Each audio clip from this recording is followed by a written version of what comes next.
you're with UK Column. I am indeed, that's right, yeah, presenter for UK Column, and I'm here at Stand in the Light in Cumbria. Beautiful, sometimes sunny, but not always Cumbria. Yeah, and we're having a great time. How did you get into UK Column then? I got into UK Column because I was in training to be a detective with Gloucester Constabulary at the time that vaccine passports were becoming effectively a part of legislation via a backdoor statutory instrument.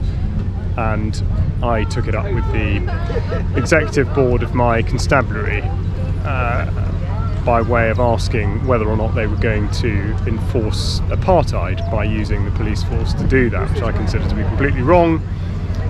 Predictably, the answer was that they didn't really understand my question, but also that they would continue to do whatever it was that the government asked them to do.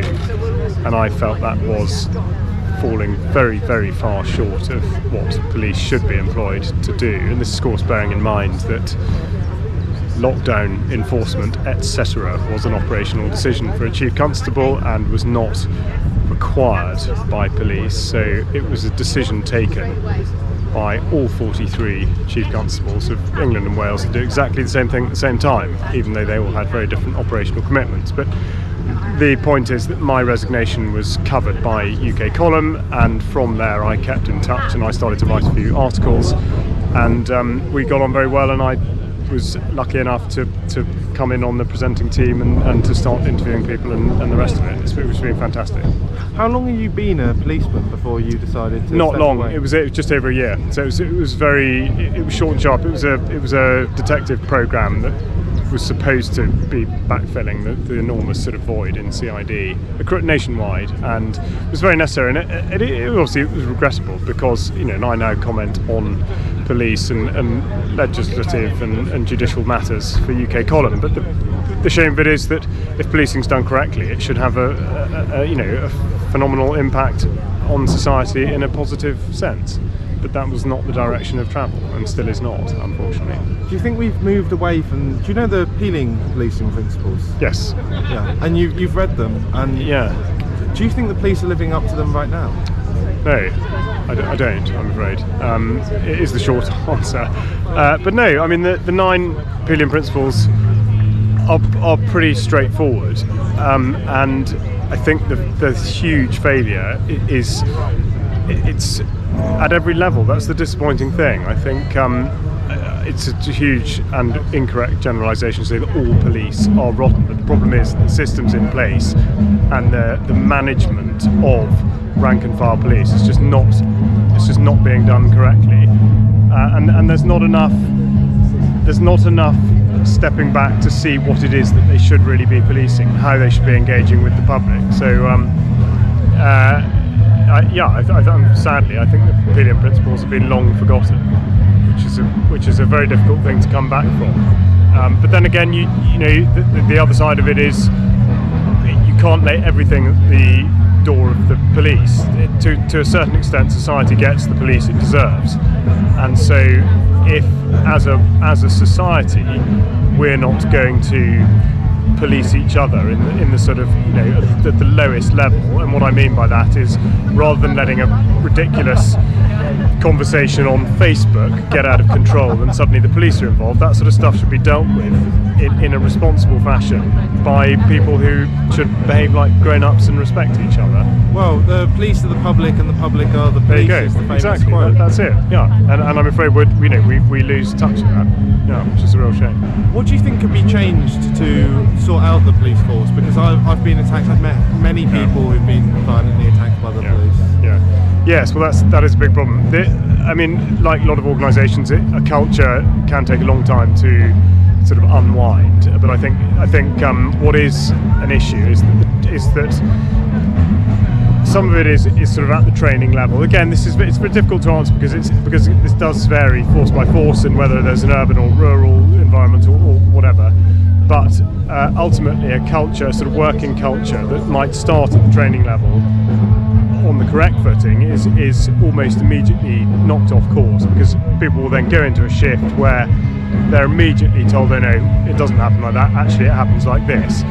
And that's a deficit of moral courage. People who are knowing that it's not the right thing to do, but not saying that this is wrong. And the problem is, going back to the management thing, is that if you find yourself in that situation, you're going in as a new, say, response officer, and you find that you're in a team that's not doing it correctly, you're unlikely to get support from your sergeant. And so therefore to, as I say, to unwind this is very, very difficult. But I mean, if it were gripped properly, if people at the top were looking down and not up, by which I mean if they weren't so dictated to by the media, by popular culture, by the sort of woke ideology that we see pervading all areas of life, and they spent more time concentrating on the people they're supposed to be managing, that would be an excellent start, and that the people did actually feel that the code of ethics meant something, that the people did have some sort of personal and professional responsibility to look after the people that they employ.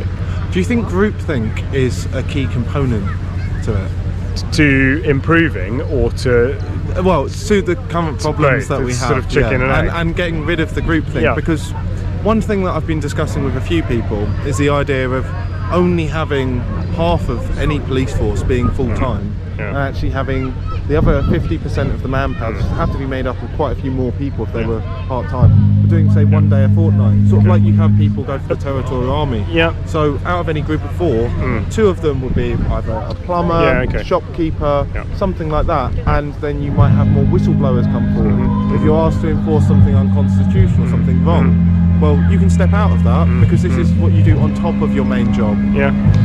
Yeah, I mean, effectively what you're talking about is the special constable system, expanding which that is to be expanding 50%. Yeah, I mean, the sort of stock response to that would be the difficulty of coordinating it, because the whole thing is supposed to, or rather has to, run in some ways like clockwork, because otherwise you can't staff a shift correctly.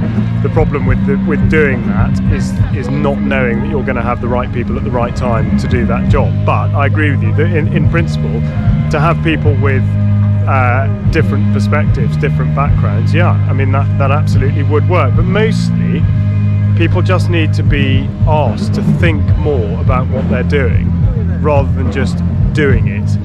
And so yes, groupthink is an absolutely monumental problem, but just accepting the narrative, and also not questioning one another's decisions, or not running decisions past the people that you work with, to think about whether it is actually not just the best result for you on your shift, but whether society is going to benefit from what happens. And you have to think that the whole way through. For example, if you're considering, say, arresting a teenager, you might be making a decision then that could affect somebody for the rest of their life. Or do you exercise discretion and think, is that going to be the best course of action for that person? Is there another way to deal with it that doesn't have to result in a load of admin, which is, of course, a huge burden to all police, and that stops people thinking, because suddenly it's just in the system and they're processing something that takes forever, and it doesn't give them that time to put their head up and think, what are we doing here? Wonderful. Well, do you want to talk a little bit about what you do on UK Column for anyone who hasn't heard of UK Column before? Yeah, I'd be very happy to. Yeah, fantastic. Thank you. Yeah, absolutely. Well, UK Column is a small but very, very sort of compact and lean organisation that runs an enormous volume of news and interview and symposium content on a small team. So the pressure, not just to sort of research and analyse, but also to collate the content and to put it out, is tremendous. But I think UK Column, really the hallmark of it is to scratch away all the layers that other media outlets do not deal with, either because they're being instructed not to, or because they don't have the will or the appetite. But UK Column makes sure that each story, part of the narrative, is examined to the nth degree in order that people can understand why something's come about and where it's looking to be taken. So I think the strength of UK Column really is the enormous depth of research that we've been able to conduct over the years, and to put that across, I hope, in a sort of cogent, coherent, audience-friendly manner, and to try to highlight to people the sorts of information that I think in this day and age is absolutely critical to making the right path for your own life. as opposed to just being bombarded with information I'm not really sure how to manage. But it's sort of contextualising the difficulties that we all struggle with today, and helping people to work that out. Oh, it's been a pleasure, and it's ukcolumn.org, isn't it? It is ukcolumn.org. That's exactly right. It's been a pleasure.